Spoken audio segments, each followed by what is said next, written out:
Well, welcome again to another session of the 15th annual Transforming the Teaching and Learning Environment virtual conference. I'm Bob Ailes. I'm your moderator or something like that. We are fortunate to have with us Emily Ravenwood, manages several instructional support teams for the University of Michigan's College of Literature, Science, and the Arts. Wow. Emily has also been a teaching faculty member and a website designer on the side. And for 10 years before making was teaching faculty and a website designer for 10 years before making the career shift to instructional design and ed tech management. And Emily's going to talk to us about the new blend strategies for mixing asynchronous and synchronous online and on site. And I'm interested in that because I think more and more we're moving to a mix of these, and people need to know how to seamlessly flow between the two. At least that's my 2 cents. You'll probably totally contradict me. Anyway, Emily, it's all yours. Thank you very much, Bob. All right. So we already actually covered most of my first slide here. Hi, I'm Emily Ravenwood. So let's just dive right in with some history and some context here. So before 2020, online learning pretty much meant asynchronous learning. That assumption was baked into all of our existing structures. It's the focus of our quality rubrics. It's the reason for QM even existing, quality matters. It's the focus of most of our instructional design degree programs. And it's the reason for federal directives like the Substantive Interaction Directive. We can no longer assume that that is going to be the case, though, because, of course, we did go through 2020, and guess what? Everything changed somewhat. Emergency remote teaching meant that faculty had to use online tools whether they liked it or not. They had to learn the LMS for their school. They had to learn a video conferencing tool. They had to figure out testing tools and discussion tools that maybe they hadn't ever heard of before March and everybody, gets pitchforked online, ready or not. Maybe because of that, in my opinion, a lot of faculty stuck to the mode that they were familiar with, and that meant synchronous. Only the people who had previous experience and training with online teaching and online classes went for the asynchronous. And that process of, okay, online, new stuff, everything new, let's try to figure this out, taught instructors what they liked and what they didn't, what worked and what didn't for them. And now that's showing up in our courses in the new course proposals. So just for example, at U of M, we have a film and literature course who wants to show clips synchronously online and then use breakout rooms to facilitate immediate discussion and then continue into deeper reflection and research activities in their asynchronous time, most of which would be on site. So there's an absolute reversal of classic wisdom for online courses. The introductory physics course has decided they're going to have one lecture section that is synchronous and one that is asynchronous by video and allow students to choose. We have an intro to gender studies course that's doing the same thing. This seems to be pretty popular recently. There's a course on the creative arts programs in prisons, and they want to bring in program directors from around the country as guest speakers on Zoom and increase the number of formerly incarcerated participants by letting them also attend via video conference while the students all meet in the classroom. We also have the math department considering peer tutoring and review groups via one of our video conference tools, the InSpace tool, to increase attendance by reducing travel time across our campuses, just because it's distributed enough that that is a barrier. And they are now considering, can we use our online tools to reduce that? So now is the time to think about what do our faculty want to do and how can we, the support staff, advise them? So let's talk about some strategies for effective new blends that we have heard about or encountered. I think the first step in an effective blend is always to identify what the faculty, what the instructor's strengths are. Are they a dynamic speaker? Are they good at prompting and facilitating discussion and analysis? Are they good at guiding reflection on or maybe application of the concepts? Are they, real winners of the lab courses? Are they good at embodied learning and activities? Again, coming down to that hands-on sort of learning and teaching. And once those strengths have been identified, I think then it's time to think about what activities and modes will enable those strengths. So for someone who's a fantastic speaker, they need to make time for live speaking, for live Q&A sessions. If that's what gets their students to connect with and engage with the material, then that should be what they prioritize in their own courses. For the people who are good with discussion and analysis, lean into that, spread it out across the asynchronous and the synchronous time. Think about brainstorming steps, the analysis step, the research step, the reflection step. All of these might be in any mode that the instructor finds they're best with, right? That they have the easiest time using for that particular application. For the people who are good at the hands-on applications, flip all that material and lecture out to asynchronous. Man, prioritize the synchronous time for coaching students through the problems, the 2-minute essays, the labs, whatever it is. And similarly, for people who are good with the get the students up and moving and doing something, they should be thinking about prompts for physical movement activities even during asynchronous or homework time, even if they're teaching a blended course for the students who are remote. Thinking about, okay, what can we do in the way of collaborative whiteboards or drawing pads that all of the students can participate in and at least get some movement engaged in? I think it's also important here to remember and to remind faculty to be flexible about what's asynchronous, what's synchronous, what's online, what's on site. Don't let traditional choices and wisdom limit you. So for the film clips, yeah, maybe it is synchronous for immediate discussion, but maybe online for the ease of small group work, or maybe they're one of those instructors who has already gone for team-based learning. And if they've got a team-based learning classroom, hey, that's someone to advise, yes, do this all on site. Do this in person, because you have the space to maximize the in-person small group. Hopefully you also have the space that will allow students to view the clips. If someone is looking at the interviews, the guest speakers, well, maybe they want to think about the speakers, right? Choose synchronous time for the engaging speakers, but maybe for the speakers who really know their subject, but gosh, they don't do a good job of engaging the audience. Maybe those are the ones that you want to record video for, with interaction pauses for the students to answer a question, to post a discussion, reaction, whatever it is that will help them engage, even though the speaker is maybe a little boring.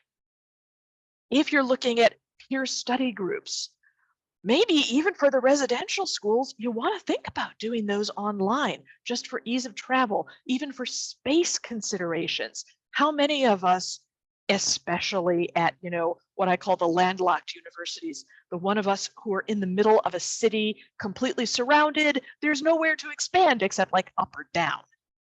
Maybe those are the times when you want to think about reaching out for one of the video conferencing tools for the study groups, the counseling groups, the tutorial groups, so that they don't have to find a classroom when that's already at a premium. Maybe for the hybrid courses, right? For so long, those have been like the remote students have a window into the on-site activities, and it's hard for them to reach through it to participate fully in those activities. But maybe now we can think about doing this a little differently. Maybe we can think about something crazy like having essentially 2 separate courses running parallel, one on site, one online, but using those online tools so that the remote students can interact with each other in just as engaging a fashion as the on-site students can, at which point you have the fulcrum, the instructor, trying to figure out how to run both at once. But maybe we're starting to have the know-how and the tools to do that. So I think being flexible and getting wild is going to be an important part of what makes this successful. So let's talk about effective transitions between our different modalities here, because I've been talking a lot about jumping between one and another. One of the things that we have found, oh, have we found this? It helps to plan ahead, right? I have so many faculty who have been doing off the cuff hybrid because you have 5 students who are out sick. What else are you going to do? Oh man, they hate it so much. It's just, I am so sorry for them. And we try to write the guides, we try to write the how-tos, we try to get people in the classroom to help as much as possible. But when you have 300 classes and 20 staff members, you can't help everyone. So we're trying to help people instead to plan ahead what they're going to do. And it also helps while you're planning to think about not just having one person do everything, right? Recruit many hands. If you're looking at online chat and taking advantage of that, you're going to need chat monitors. If you're going to have, one on-site and one remote group, you're going to need group managers, kind of at least one for each, to keep track, to answer questions, to make sure that everything's going as well as it can. For some instructors, especially the ones who are just not down with technology, it's really going to help them to have some kind of technology manager. Maybe that's what their TA is really focusing on this term. Maybe it's even, a couple of their actual students in the class who, they've done this so much, they have this down. They're like, yeah, I can do this. I can take 30 seconds to help the prof. I will be so cool, right? You get swagger points for that. And if we're looking at team-based or group-based learning, then absolutely working in a role, a team role for at least one person to do checking in and communicating with the group to make sure, okay, we all know where we're meeting and how we're meeting and what we're doing. And if somebody doesn't make it to the team meeting, this can be the person who double checks, okay, do we have the Zoom on? They said they weren't going to be able to make it in person today. So recruit people to help. Don't just try to do it all on your own. I think it's also really important to remember to explicitly connect the parts for the students, to remember to state why you're doing things, what you hope the students will get out of it. That's always the case for course activities, but I think it's especially the case when you're moving between modes. When you're saying, okay, we're going to start this activity asynchronously, you're going to discuss it online in Harmonize or whatever, and then you will bring your conclusions to class and we'll go more in depth on that, and then we'll break up and everybody can do their own individual research. Remember to tell them why you've chosen to do that and what they're supposed to get out of it. If it is, one of those discussions that's moving between the different modes, maybe drop in a prompt every time you switch modes to say, okay, everybody remember, now this is what we're doing now. If, you're thinking about how are people going to work over something long-term, if you're looking at, groups who are going to be doing some in-class work, some out-of-class work, give them timelines, right? Write out those steps for them so that they have a chance to keep on track with that. If you are doing blended or hybrid and your online and in-person segments are not always going to be consistent, it's not always going to be the same day of the week, it's not always going to be the same hour maybe, man, write that out in the syllabus so that your students can look and check and see, okay, where is today? What is today? What do I need to do? And they will have that touchstone to remind them, okay, I am oriented. I know where we're going. And I think, of course, I'm support staff. Of course, I think this. One of the most important things is to ask for help. Think about what training is available from technical support, what workshops are available from the instructional support teams. If faculty want to do wild things like share rooms, timeshare the room so that you can swap out with a different teacher. You're on site Tuesday, I'm on site Thursday, and then the reverse days are going to be your online days so that 2 classes can occupy 1 room the entire term. That's fantastic. But what does the registrar need from you in order to make that work? And of course, look for the partnership opportunities. Look for student services who might have ideas too. The libraries, they will be happy to help. Senior faculty who might be able to, be the point person for something that a handful of faculty want to do together. Look for those things. And that, I think, will help this go a little better as we try things out, right? We're trying new things. It won't always be perfect. It won't always work. But as long as you plan ahead, have the hands you need, connect the parts for everybody, and ask for help, you have a pretty good chance of carrying this through. So now let's talk about the strategies for supporting this, since I'm hoping that we also have some support staff here.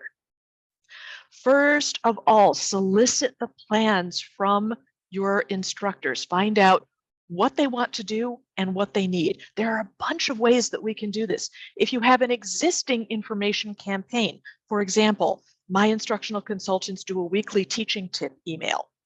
We can add it in there. Just, the little note at the bottom of the email that says, hey, and if you're thinking about doing something wild with online or blended or hybrid, come talk to us, we can help you.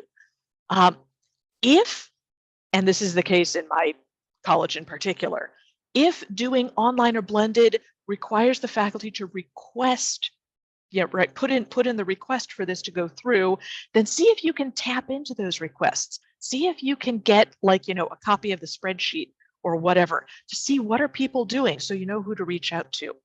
During existing consultations, just make it a standard extra step to ask. So, hey, what are you planning to do for the next couple terms? See if you can, if none of these work, see if you can get 10 minutes at a department meeting to actually go there in person or online, as the case may be, and say, hey, what are you guys thinking about doing as a department? Consider maybe holding special events for faculty and support to brainstorm together or to do demos for each other. That's always a big winner for us is, faculty love to show what they're doing. And if we're there to see it, then we have people there to contribute, to offer to help, to offer to connect with other units. And of course, almost none of us have this, but if you have access to actually send surveys out to your faculty, go ahead and send the surveys. Even if you get 2 responses, that'll be more than 0, right? And then once you know what they're planning, then it's time to choose the tools and the platforms, and if you can, develop the spaces to enable the activities that you hear about. So live lectures need good capture equipment and also something on which they can do Q&A, both during and probably after the lecture itself. If everybody's online, then Zoom is great for that, but what if they're not? Or what if you have a hybrid class? Or if you're doing, blended and this is the on-site week for this. So things like Harmonized Q&A, Yellow Dig, Piazza, Active Class, those are things that I have all seen used successfully for that kind of Q&A, keeping track, student response during a lecture. Now, I will also just put in one note here. If, like me, you do deal with some of the insanely huge classes, the ones are, 600 or 700 people at a time, you're going to need a tool that has good, powerful servers because you need the live updating for chat to work. And that's costly at large scale, right? Even Twitter backed down on the live updating even before they imploded. So just take that into consideration when you're looking around.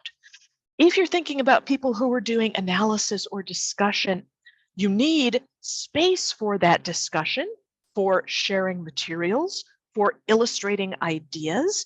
And if this is shifting between online and on-site, then you're going to need things that will work in both cases, or something that will work in each case. So maybe this is getting some more whiteboards for the classes, and maybe this is thinking about, okay, initial dirt sheet option, let us use Google Docs for our students to do whiteboard work on, okay?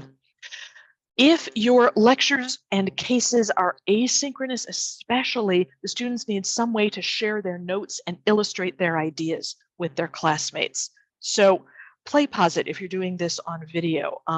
Hypothesis is a good one if you're doing text-based annotation for them to share. Harmonized video and image annotation is one option. Anoto is another that I've seen used for this. And of course, this is best if it supports both the asynchronous and the synchronous. So think about those possibilities. If you're dealing with guest speakers, that's going to need a way for the students to interact with each other in the view of the teacher, but maybe not in view of your speaker.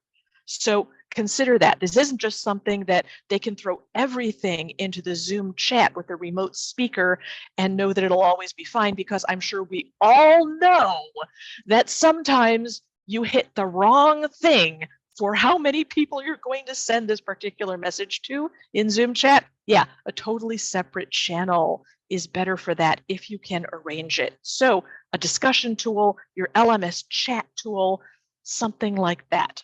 All of those can be used for that kind of thing.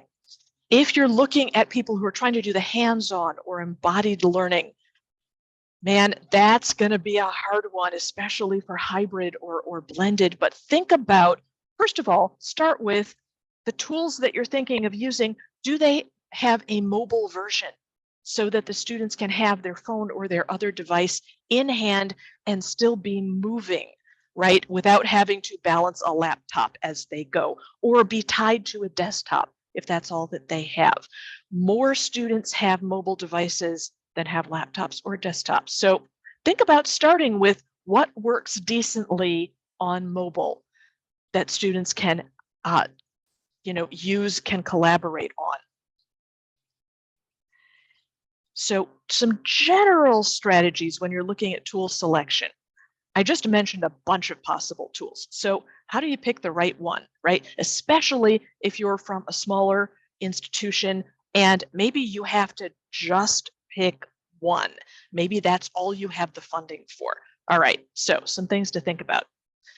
It's important to select the best tool for the needs that you know of. If your lecturers are really invested in flipping their courses at long last, they will need the most stable and flexible interactive video platform that you can find for them. And that's not always going to be easy. We actually wound up eventually going through like 3 different platforms before we landed on PlayPosit for that one. If your language courses are really leaning into moving speaking practice online, which is something that I have seen a number of ours really getting into, well, if they're doing both synchronous and asynchronous, then they need a platform that can save high quality audio, right?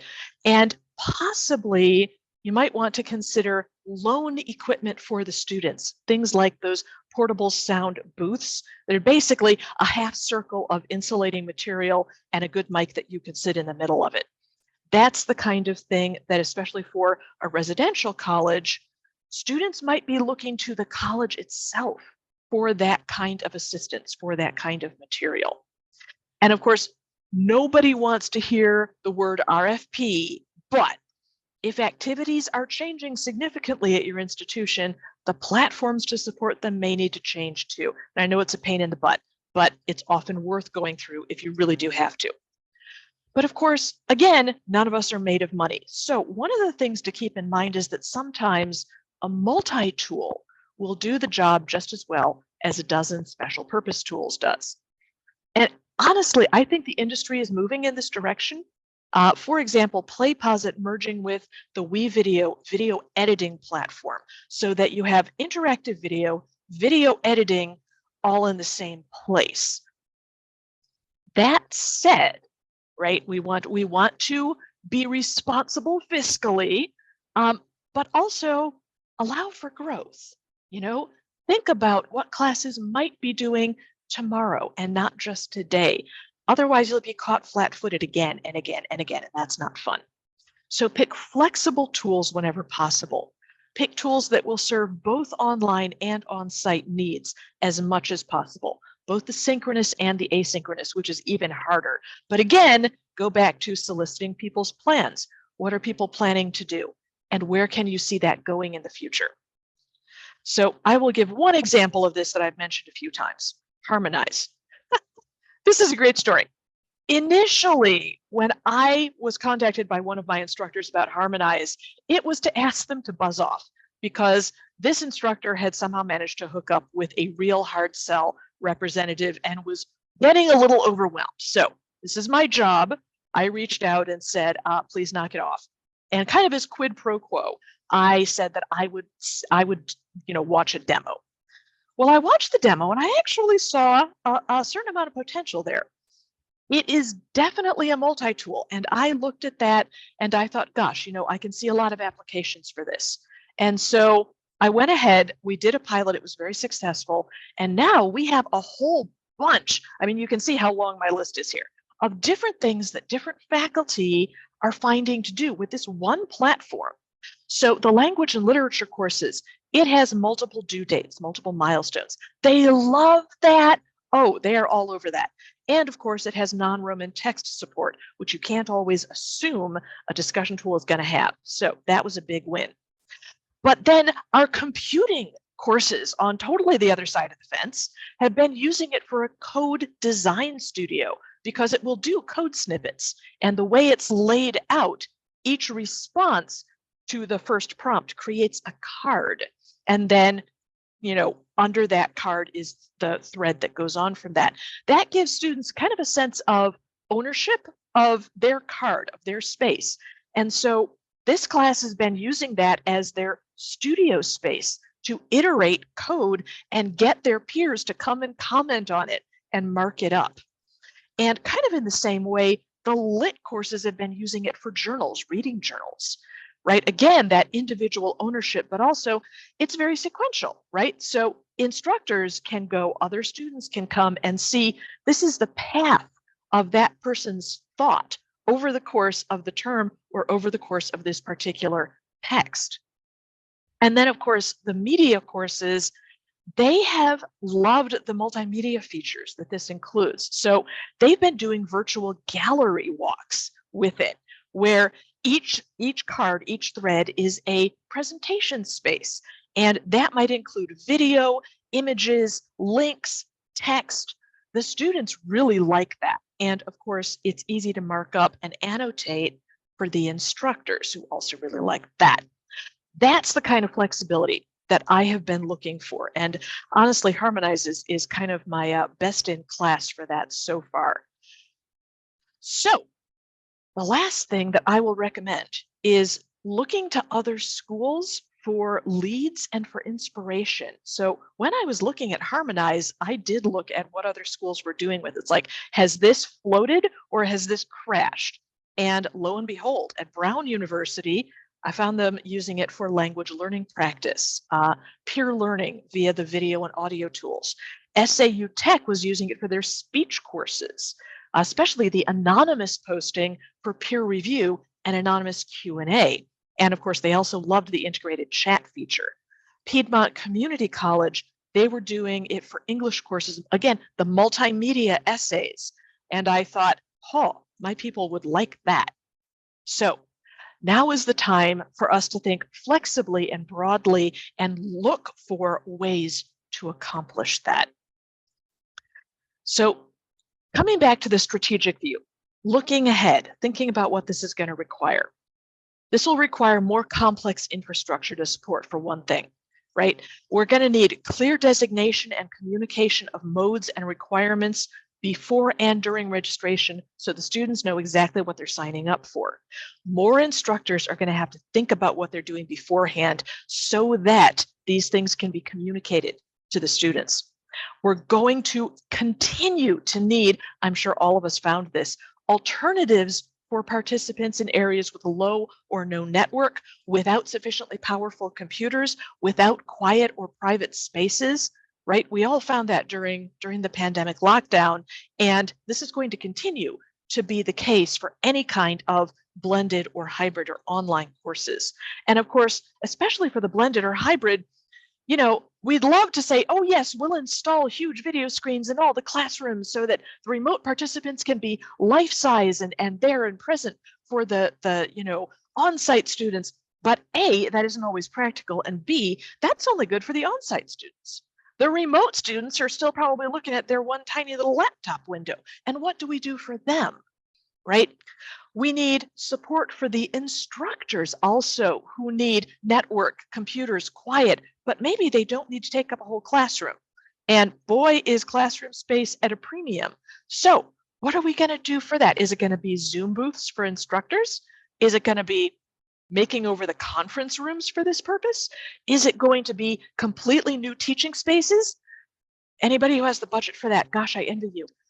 The answer is going to vary by institution very much. So this is going to be something that each of us needs to consider for our own people.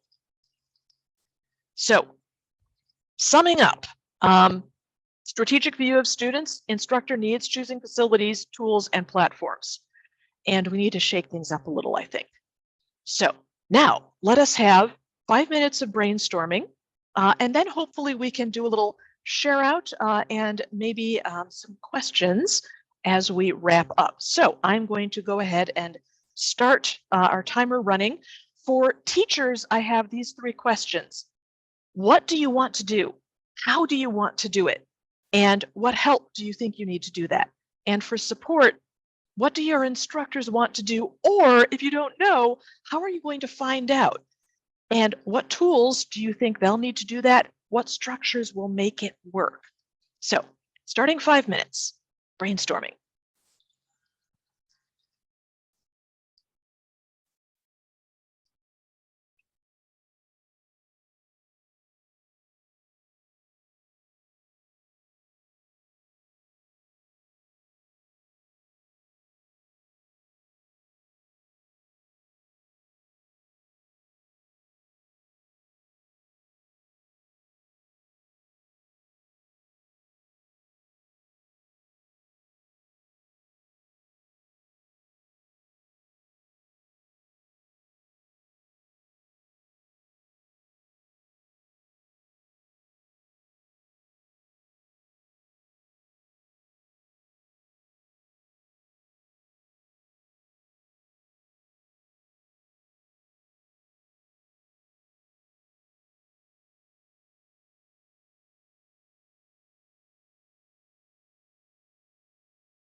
Well, I have an example.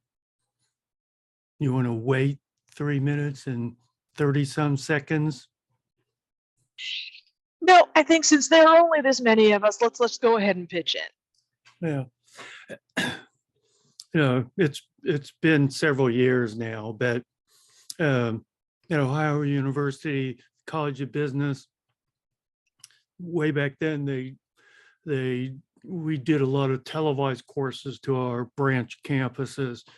College of Business was one of the biggest users of that, and they had money to essentially gut the business building and rebuild it.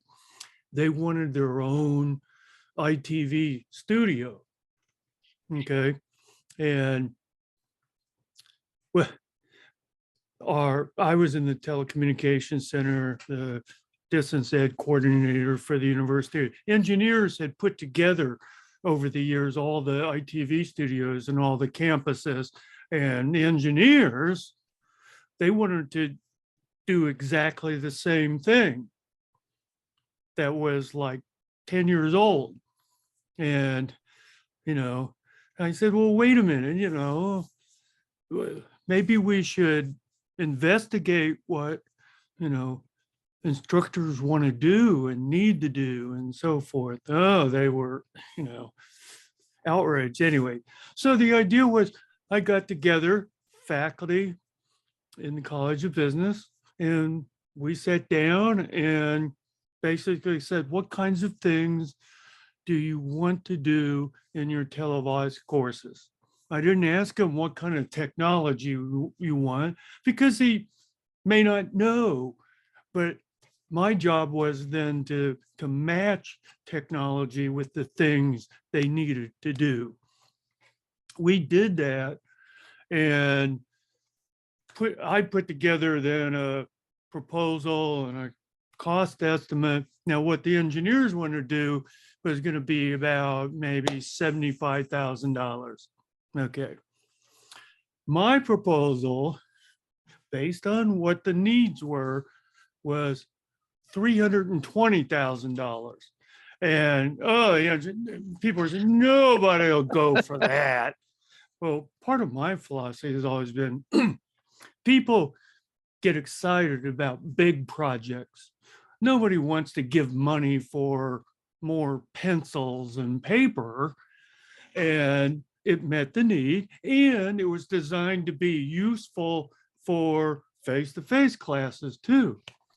Well, lo and behold, the dean of the college chipped in a third of the cost. The provost chipped in a third, and the vice president for the regional campuses chipped in a third.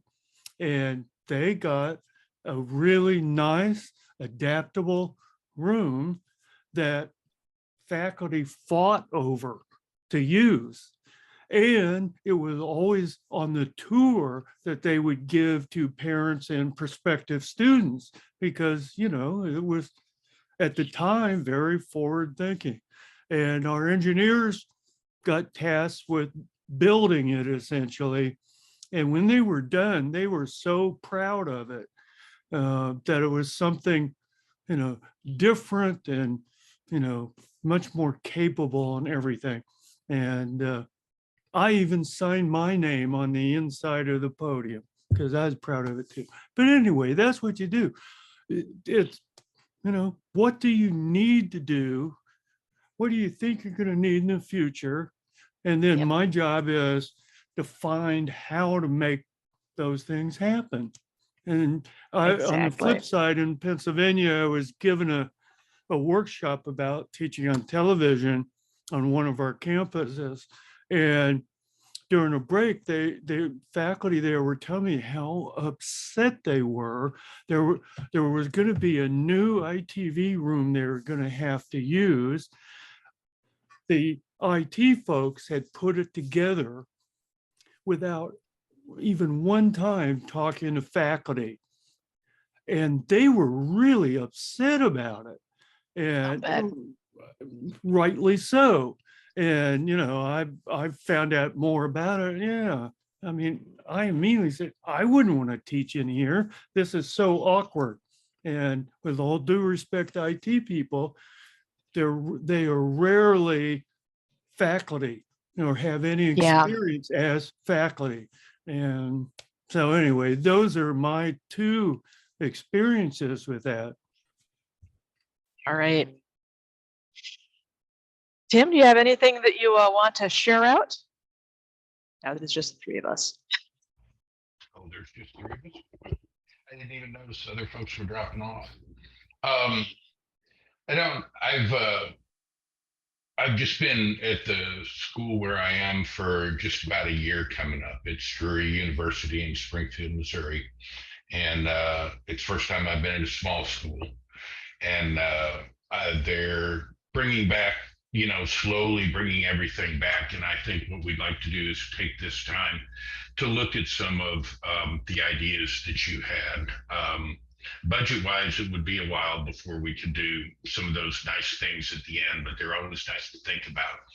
But you had a lot of ideas, a lot of thoughts, that that I think we could use, and a lot of other things that we could adapt. We don't have to have that studio right away to accomplish some of those same things, to give some of the students, because we do have small classes too. So it scales down that infrastructure need, when you've got 30 kids instead of 330 kids. So I was looking forward to this to get some ideas and hopefully get my juices flowing, and that's exactly what it did. I certainly appreciate it, and I'm going to make sure that Alexis, who's the other person from the college that's on this or on these webinars, watches the recorded one, because you had a lot of good ideas and I like your excitement with it. As far as talking to people right now, we do have the luxury of actually talking to people to try and find out. So taking the information that I got today and kind of getting some talking points ready, some things for them to respond to, and then chatting some of them up, I think will be where we start. And of course, then we'll do needs assessment surveys, but we're kind of on the, and I always hated the word, but we're kind of on the building the champion type of role or of path, and get a few champions out there that really are looking at some of the uses of technology and some of these blended techniques, and then get them to show off a little bit and get the folks a little competitive. It's like, well, if they can do it, I can do it. Yeah. So then all we have to do is hope that we haven't buried ourselves in way more work than we can handle. So we'll have to be a little bit careful about that too. And that's kind of another reason we want to do the champion type path, is because we're only working with a limited number of folks. We can hopefully work out a lot of the kinks, and then we can handle the hopeful onslaught that we'll be getting when we start to publicize it. And I rambled way too long. Never tell me that there's nobody else on here. So we get way more. No, that was great. And absolutely, if either of you want to talk about this further, feel free to reach out to me. So, well, I appreciate that. And I may just take you up on that here in a couple of months. We're just finishing spring is our first full go around with Canvas. So everything has been migration from one of the Moodle providers over to Canvas. So that's been kind of all encompassing. Oh man, I bet it has. So, but give it a couple months, we can hopefully start having fun. Good. Yeah, that is. When I was at Rutgers, I got there just in time for us to do the migration from eCollege over to Canvas. That was all kinds of fun. Oh yeah.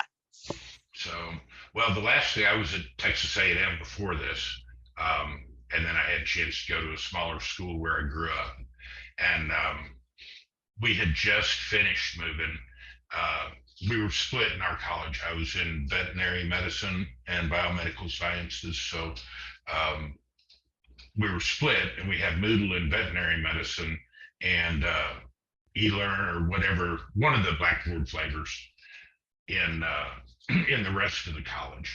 And so we had just finished up, and it's like, okay, the good news is I got a clue how to do this. The bad news is I thought I was done. Yeah. Oh man. Yeah, I've been to a few migrations, and man, you only want to do one or two in your lifetime. Yeah.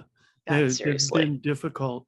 You made a good point, Emily, or you said something interesting about PlayPosit. I had not heard that about them. I've really liked PlayPosit and what they do. I've dealt with vendors a lot over the years, and I've seen, some applications that are just great, but they're so narrow that it's hard to justify, adding them, and Yeah. I think PlayPosit probably bumped into that, And, an application like Read Speaker, which I think is wonderful. Again, I think it's just so narrow. It's, if it would combine with some others as a suite, I think it'd be far more successful. And I think the whole thing of the idea of people like big ideas, I think kind of like that, they'd be more willing to invest in something that does multiple things rather than one thing. Exactly. And honestly, that's one of the things that I'm having trouble with right now with some of my tools from, and most of them have switched over. They are no longer doing FTE pricing. They're doing active user pricing. So we only pay for the ones we use. This is great. But it's always that you pay up front for X many. If you don't actually reach that cap, then you're throwing money away. But we need at least X many different tools because Yellowdig is the only one that does gamified scoring. And the people who want that really, really want that. So, okay, we need that for them. The STEM courses are do or die for Piazza. There is zero chance that I am prying them off of Piazza, even with a crowbar. So, and it's okay. So we got to keep Piazza, even though I personally think it's only about 80% done. And it's always that, well, but we kind of need this one thing. And then you have to do the sole source argument for why we need this one thing. Yeah, it's just a headache. I think it's worth it, but it's a headache. You can't justify it by saying because I said so.